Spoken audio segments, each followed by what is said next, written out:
दोस्तों आज की हमारी मूवी बहुत इंटरेस्टिंग होने वाली है, तो चलिए शुरू करते हैं आज की एक्सप्लेनेशन। कहानी की शुरुआत में हम एक हाई स्कूल में पढ़ने वाली लड़की सोयोन को आधी रात एक ब्रिज पर नंगे पांव चलता हुआ देखते हैं। सोयोन की हालत बहुत खराब दिखाई देती है।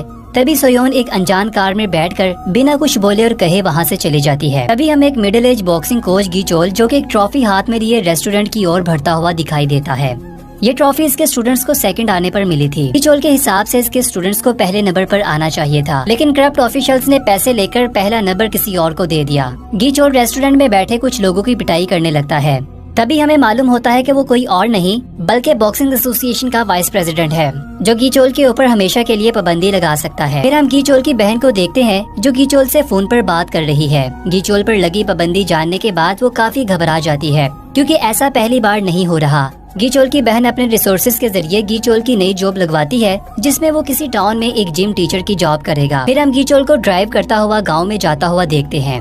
तभी गीचोल की गाड़ी का टायर पंचर हो जाता है और वो टूल ट्रक का वेट करने लगता है। तभी इसकी नजर एक पोस्टर पर पड़ती है जिस पर एक लड़की की तस्वीर छपी है। वो लड़की कोई और नहीं बल्कि वही हाई स्कूल गर्ल सोयोन है। पोस्टर पर लिखा है कि वो लड़की मिसिंग है। सोयोन के मिसिंग पोस्टर पर किसी ने मजाक में कुछ लिखा होता है। गीचोल उसको मिटाने की कोशिश करता है लेकिन मिटा नहीं पाता। तभी टाउन पहुंचते ही गीचोल दूर खड़ी कुछ लड़कियों को देखता है। वो भी हाई स्कूल की लड़कियां हैं जहां सोयोन पढ़ती थी। गीचोल देखता है कि कुछ लड़कियां किसी लड़की को बुली कर रही हैं, और वो जिस लड़की को बुली कर रही हैं वो कोई और नहीं बल्कि सोयोन की बेस्ट फ्रेंड यूजिन है। यूजिन सोयोन के मिसिंग पोस्टर पर लिखी गई बातों की वजह से काफी निराश है और इस पर बुली करने वाली लड़कियां से बताती हैं कि पोस्टर पर लिखने वाले हम नहीं हैं, लेकिन हम नहीं चाहते कि वो टाउन में वापस आए। गीचोल लड़ाई को संभालने के लिए बीच में कूद पड़ता है, लेकिन बुली करने वाली लड़कियां से कहती हैं कि तुम अपने काम से काम रखो। फिर हम गीचोल को इसके फार्मर स्टूडेंट डोंगसो से मिलता हुआ देखते हैं, जो कि एक पुलिस ऑफिसर है। डोंगसो गीचोल को टाउन दिखाता है। फिर हम देखते हैं कि यूजिन सोयोन की दादी माँ से मिलने के लिए उसके घर जाती है। सोयोन की फैमिली में इसकी दादी माँ के सिवा इसका और कोई नहीं था। सोयोन की दादी उसके खोने की वजह से बहुत ज्यादा परेशान दिखाई देती है। सोयोन की दादी और यूजिन ही दो लोग हैं जो सोयोन को ढूंढने की कोशिश कर रहे हैं, जबकि पुलिस इस केस में कुछ खास दिलचस्पी नहीं ले रही। यूजिन सोयोन के कमरे में जाकर अपने बचपन की यादों में खो जाती है।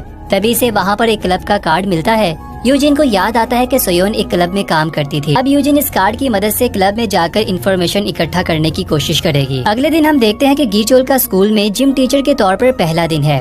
स्कूल का प्रिंसिपल गीचोल को इसके बाकी कुलीग से मिलवाता है। गीचोल जिम के टीचर के साथ साथ स्कूल में डीन की जॉब भी करता है। प्रिंसिपल गीचोल को स्कूल के स्टूडेंट से लंच के पैसे इकट्ठे करने को कहता है। गीचोल फीमेल स्टूडेंट से बात करने की कोशिश करता है, लेकिन कोई भी स्टूडेंट इसकी बात नहीं सुनता। रास्ते में गीचोल को यूजिन मिलती है, लेकिन वो भी इसकी बात पर कान नहीं धरती। तभी गीचोल यूजिन को स्कूल स्किप करते हुए देखता है और इसका पीछा करता है, लेकिन रास्ते में स्टफ डाई वाली गेम देखकर वो डिस्ट्रैक्ट हो जाता है और गेम खेलने लगता है। और जिंदगी में पहली बार स्टफ डाई गेम जीतकर गीचोल बहुत खुश दिखाई देता है। अगले सीन में हम देखते हैं कि यूजिन एक अमीर पॉलिटिशियन की इलेक्शन कैंपेन को होता हुआ देख रही है, जिसका नाम मिस्टर केम है। टाउन के लोग जानते हैं कि मिस्टर केम एक झूठा और करप्ट आदमी है। यूजिन इसकी इलेक्शन कैंपेन को इग्नोर करती है और इस क्लब में चली जाती है जहां सोयोन काम करती थी। यूजिन क्लब के लोगों से सोयोन के बारे में पूछती है, लेकिन कोई इसे कुछ नहीं बताता। तभी क्लब का ऑनर और कुछ लोग यूजिन को वहां से वापस जाने का बोलते हैं और इसको मारने की धमकी देते हैं। इतने में गीचोल वहां पर आ जाता है और यूजिन को वहां से बाहर निकाल लेता है। गीचोल यूजिन को मशवरा देता है कि इस केस से दूर रहो, क्योंकि पुलिस इस केस पर काम कर रही है। इसके बाद गीचोल यूजिन को इसके घर पर ड्रॉप कर देता है और वापस अपने अपार्टमेंट में चला जाता है। फिर हम देखते हैं कि यूजिन रास्ते में अकेली जा रही है। तभी एक अजनबी इसका पीछा करने लगता है और इसे किडनैप करने की कोशिश करता है और यूजिन को बेहोश कर देता है। इधर हम देखते हैं कि गीचोल ड्राइव करता हुआ घर वापस जा रहा है। तभी गीचोल नोटिस करता है कि बैक सीट पर यूजिन अपना मोबाइल भूल गई है। इसका मोबाइल वापस करने के लिए गीचोल वापस यूजिन के घर की तरफ ड्राइव करता है, जहां पर वो देखकर हैरान हो जाता है कि किडनैपर यूजिन को किडनैप करने की कोशिश कर रहा है। गीचोल की गाड़ी को देखकर किडनैपर्स को सड़क पर छोड़कर और खुद वहां से भाग जाता है। फिर हम देखते हैं कि गीचोल यूजिन को हॉस्पिटल ले आता है, जहां पर यूजिन पुलिस को कंप्लेन लिखवाने वाली है। जैसे ही पुलिस को इस बात का पता चलता है कि यूजिन सोयोन की बेस्ट फ्रेंड है, पुलिस इस केस से जान छुड़वाने की कोशिश करती है और इस केस को डिसमिस करके वहाँ से चली जाती है। ऐसा लगता है कि जैसे पुलिस भी सोयोन के बारे में कुछ छिपा रही है। गीचोल अपने स्टूडेंट डोंगसो से पूछता है कि क्या पुलिस सोयोन के केस पर काम कर रही है, जिस पर वो इसे बताता है कि पुलिस ने अभी इस केस की फाइल तक नहीं बनाई। इनका कहना है कि सोयोन अपनी जिम्मेदारियों से भागकर इस शहर को छोड़ चुकी है। ये सुनने के बाद गीचुल सयोन के केस को खुद हैंडल करने का इरादा करता है और इस मिशन पर निकलता है कि सयोन की हकीकत जान सके। अगले सीन में हम देखते हैं कि गीचुल सयोन की दादी के पास पहुंचता है और वहां दादी से पुलिस को फिर से फाइल बनवाने और इन्वेस्टिगेशन करवाने के लिए एक लेटर लिखवाता है, जिस पर सयोन की दादी के फिंगरप्रिंट लेता है। ये तरीका काम करने लगता है और पुलिस इन्वेस्टिगेशन के लिए डोंगसो को चुनती है। गीचुल सयोन के बारे में मजीद इन्फॉर्मेशन हासिल करने के लिए सयोन के स्कूल पहुंच जाता है, जहां पर इसकी टीचर से कुछ इन्फॉर्मेशन लेता है। टीचर बताती है कि सयोन स्कूल की सबसे नालायक स्टूडेंट थी और 1 साल में से आधा साल स्कूल से गायब रहती थी। सभी लोग इसे भगोड़ी के नाम से जानते थे। टीचर गीचुल को सयोन के मामले से दूर रहने का मशवरा देती है। फिर हम देखते हैं कि यूजिन गीचोल को सयोन के बारे में बाकी स्टूडेंट से बात करता हुआ देखती है, जिस पर वो कुछ घबराई हुई दिखाई देती है। तभी गीचोल यूजिन को एक तरफ ले जाता है और इससे बात करता है और इसे बताता है कि सभी लोग सयोन के बारे में बातें छाप रहे हैं और कुछ समझ नहीं आ रहा कि कौन सच बोल रहा है और कौन झूठ बोल रहा है। इस पर यूजिन उसे बताती है कि अगर सयोन तुम्हारी बेटी होती तो तुम क्या करते। तो गीचुल उसे बताता है कि इसके बावजूद भी कि दुनिया उसे भगोड़ा समझे, मैं फिर भी उसको तलाश करता। फिर अगले सीन में हम देखते हैं कि गीचुल खिड़की से कुछ नोटिस करता है। तभी इसे मालूम होता है कि टॉयलेट में कुछ स्टूडेंट स्मोकिंग कर रहे हैं। गीचुल इनसे सिगरेट लेकर रूम की छानबीन करने लगता है। तभी इसे टॉयलेट के रूम में हैंड कैमरा लगा हुआ दिखाई देता है। गीचुल वो कैमरा लेकर प्रिंसिपल के ऑफिस में जाता है और इसके बारे में सवाल करने लगता है, लेकिन प्रिंसिपल गीचुल को बात करने का मौका नहीं देता और इसे बताता है कि सयोन के मामले से तुम्हें दूर ही रहना चाहिए। प्रिंसिपल का ये बर्ताव देखने के बाद गीचुल कैमरा दिखाने की बजाय इसे अपने हाथ में छिपा लेता है और वहाँ से वापस चला जाता है। इसके बाद गीचुल कैमरे में लगे हुए कार्ड की इन्वेस्टिगेशन करने लगता है, जिससे इसे पता चलता है ये कैमरा स्कूल के एक टीचर जीसोन ने प्लेस किया था और ये वही टीचर है जो गीचुल के बिल्कुल साइड वाले टेबल पर बैठता है। जैसे ही गीचुल ऑफिस में पहुँचता है तो तभी देखता है कि जीसोन ऑफिस छोड़कर जा चुका है। मौके का फायदा उठाकर गीचुल जीसोन के लैपटॉप को ओपन करता है और छानबीन करने लगता है। गीचोल ये देखकर हैरान रह जाता है कि जीसोन और सयोन आपस में मैसेज पर बात कर रहे थे, जिसमें सयोन जीसोन को ब्रिज से पिक करने का मैसेज करती है और ये मैसेज उसी समय का है जिस दिन सयोन गायब हुई थी। ये जानने के बाद गीचोन फौरन अपने पुलिस फ्रेंड को कॉल करता है, लेकिन वो कॉल नहीं उठाता। फिर गीचोल यूजिन को कॉल करता है और ये सारी सिचुएशन के बारे में बताता है। पर हैरानगी की बात ये होती है कि यूजिन भी इस बार जीसोन की गाड़ी में बैठी है, जो कि इसे ड्रॉप करने वाला है। गीचोल यूजिन को अपना ख्याल रखने को कहता है और साथ में ये भी कहता है कि जो भी इन्फॉर्मेशन इसे मिले उसे जरूर बताए। यूजिन चालाकी से अपनी लोकेशन गीचोल के मोबाइल पर सेंड कर देती है। तभी यूजिन नोटिस करती है कि जीसोन की गाड़ी का की चेन हूबहू सयोन के की चेन के साथ मिलता है। यूजिन सयोन से पूछती है कि ये की चेन आपको कहाँ से मिला। इसकी बात सुनते ही जीसोन यूजिन को पंच लगाता है और वो बेहोश हो जाती है। अगले सीन में हम देखते हैं कि यूजिन अपनी आंखें खोलती है और देखती है कि इसे बांध दिया गया है और इसके मुंह को कपड़े से टाइट कर दिया गया है और वो जीसोन के घर में जमीन पर पड़ी हुई है। तभी वो नोटिस करती है कि उसे सयोन का मोबाइल फोन भी एक अलमारी में पड़ा हुआ दूर से दिखाई देता है। इससे पहले कि जीसोन यूजिन को नुकसान पहुंचाता, गीचुल घर का दरवाजा तोड़कर अंदर आ जाता है। गीचुल के आगे जीसोन बेबस दिखाई देता है। गीचुल गीसोन को जोर से पंच लगाता है, जिससे वो जमीन पर गिर जाता है। गीचुल जीसोन को बांध देता है। जीसोन गीचुल से माफी मांगने लगता है और इसे बताता है कि मेरी कंप्लेन मत करना, वरना मेरा करियर तबाह हो जाएगा, जिस पर गीचुल को और भी गुस्सा आता है और इसके बाद वो इससे सयोन के मोबाइल के बारे में पूछता है। तभी जीसोन गीचुल को अपने निराश होने का यकीन दिलाता है और बताता है कि एक रात वो सयोन को ड्राइव करता हुआ इसके घर पर छोड़ता है, लेकिन बीच रास्ते में सयोन के मोबाइल पर किसी की कॉल आती है, जिस पर सयोन ने इसे गैस स्टेशन पर ड्रॉप करने के लिए कहा था और बताया कि यहाँ पर कोई मुझे पिक करने के लिए आ रहा है। जीसोन इन्हें बताता है कि सयोन को अकेला छोड़कर इसे कुछ ठीक नहीं लग रहा था। तभी जीसोन ने वापस आकर सयोन के बारे में जानने की कोशिश की, लेकिन सयोन वहाँ पर नहीं होती और इसका टूटा हुआ मोबाइल इसे मिल जाता है। जीसोन बताता है कि इसके अलावा वो और कुछ नहीं जानता।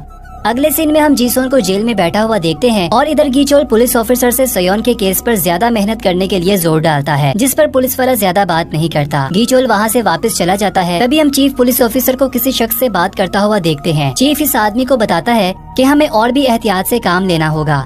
इससे हमें मालूम होता है कि सयोन की किडनैपिंग में वाकई ही कोई और इन्वॉल्व है। अगले सीन में हम देखते हैं कि गीचोल प्रिंसिपल के ऑफिस में बैठा है और स्कूल प्रिंसिपल ने गीचोल को जॉब से फायर कर दिया है, क्योंकि वो सयोन के मामले में कुछ ज्यादा ही दिलचस्पी ले रहा था। इससे ये साबित होता है कि सभी लोग सयोन के बारे में कुछ न कुछ छिपा रहे हैं। इससे पहले कि गीचोल सयोन को ढूंढने के लिए कोई नया प्लान बनाता, गीचोल को डोंगसो की कॉल आ जाती है। डोंगसो गीचोल को एक लोकेशन पर आने को कहता है। तभी गीचोल इस लोकेशन पर पहुंचता है और ये देखकर हैरान हो जाता है कि सयोन की डेड बॉडी को एम्बुलेंस में डाला जा रहा है और सयोन की बेस्ट फ्रेंड यूजिन इस मंजर को देखकर काफी ज्यादा दुखी दिखाई देती है। गीचुल को इस बात का डर है कि किलर का अगला निशाना यूजिन होगी। फिर हम दोनों को हॉस्पिटल में सयोन की दादी के पास जाता हुआ देखते हैं, जो कि काफी बीमार है और इसकी हालत बहुत ज्यादा खराब है। ये जान के कि सयोन मर चुकी है, उसकी दादी और भी ज्यादा दुखी हो जाती है। इसके बाद हम डोंगसो को देखते हैं, जो अपने चीफ और किसी अनजान शख्स की बातों को छुपकर सुन रहा है। चीफ किसी से अपना मुंह बंद रखने के लिए इसे पैसे देता है, जो और कोई नहीं बल्कि मिस्टर केम है। ये देखने के बाद डोंगसो सयोन के केस को खुद इन्वेस्टिगेट करने की कोशिश करता है और ड्रॉअर में पड़े हुए सयोन के मोबाइल को एक्टिवेट करके इसमें से मैसेज देखने लगता है, जिसमें सयोन ने क्लब में काम करने वाली एक लड़की को मैसेज किया था, जिसका नाम ईसू है। डोंगसो गीचुल को फोन पर ये सारी बात बताता है। तभी अचानक पीछे से कोई शख्स इसके सर पर वार कर देता है और इसे बेहोश कर देता है। फिर हम देखते हैं कि गीचुल क्लब में जाकर उस लड़की से मिलता है और इससे सयोन के बारे में पूछता है। वो लड़की बताती है कि सयोन क्लब में पार्ट टाइम गाना गाती थी। वो गीचुल को बताती है कि जिस रात सयोन गायब हुई थी, इसी रात मिस्टर केम, पुलिस इंस्पेक्टर और बार का चेयरमैन एक ही जगह पर जमा हुए थे, जहां पर सयोन ने परफॉर्म करना था। लेकिन अचानक अपनी दादी की तबीयत खराब होने के बारे में सुनकर सयोन ने चेयरमैन से लीव मांगी थी। नशे में धुत चेयरमैन ने सयोन के साथ बहुत बुरा बर्ताव किया, लेकिन सयोन बार के चेयरमैन को वहाँ से किसी चीज से मारकर भाग जाती है। इसके बाद सयोन के साथ क्या हुआ इसे कुछ नहीं पता। तभी अचानक बार में काम करने वाले और बार का ऑनर गीचुल पर हमला कर देते हैं। गीचुल एक एक करके सबको बिछाड़ देता है और इसके बाद बार के ऑनर से सयोन के बारे में पूछता है। बार का ऑनर गीचुल को बताता है कि वो इसके पीछे जरूर गए थे, लेकिन सयोन को मारने वाला कोई और है। बार का ऑनर गीचुल को बताता है कि एक पब्लिक टॉयलेट में इसने सयोन को देखा था, जहाँ पर कोई शख्स सयोन का गला दबाने की कोशिश कर रहा था और वो कोई और नहीं बल्कि जीसोन है, जो मिस्टर केम का बेटा है और वो किसी से नहीं डरता और अपनी मनमानी करता है। ये जानने के बाद गीचुल डोंगसो को कॉल मिलाता है, तो डोंगसो गीचुल को बताता है कि जीसोन पुलिस से रिहा हो चुका है। इसका मतलब ये हुआ कि अब यूजिन की जान खतरे में है। गीचुल यूजिन के घर ड्राइव करता है।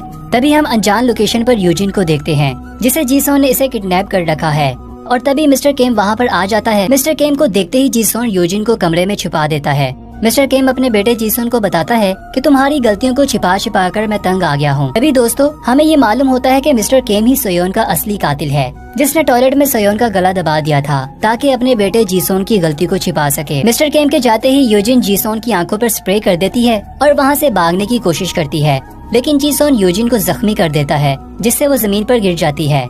जीसोन यूजिन को मारने वाला होता है, लेकिन इसी समय गीचुल वहाँ आ जाता है और जीसोन से मुकाबला करने लगता है। गीचुल जख्मी यूजिन को वहाँ से लेकर फौरी हॉस्पिटल पहुँच जाता है, जहाँ पर वो न्यूज देखता है कि मिस्टर केम इलेक्शन जीत चुका है और इस बार मिस्टर केम पहले से भी ज्यादा ताकतवर है। ये सब देखकर गीचुल को बेइंतहा गुस्सा आने लगता है।